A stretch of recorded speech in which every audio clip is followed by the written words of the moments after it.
якбора сард шудани ҳаво дар 2 рӯзи ахир зиндагии сокинони Тоҷикистонро душвор кард.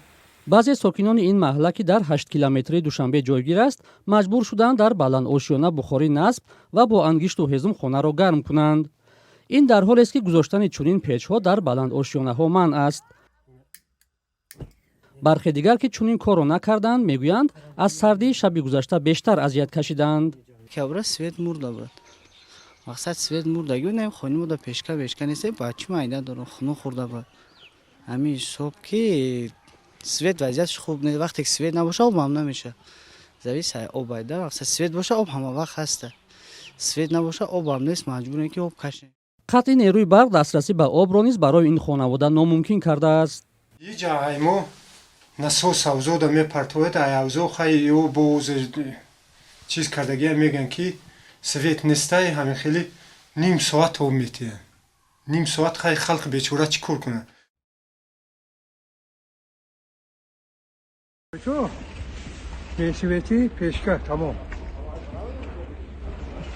Пешка ҳама дар қишлоқе шаҳриё чи? Свет набуд ина шав. чунин мушкил дар дигар минтақаҳои Тоҷикистон низ ба назар мерасад. Ҳай шавда. Халқи бечора чӣ кор кард? Кораши хеса рафтесем.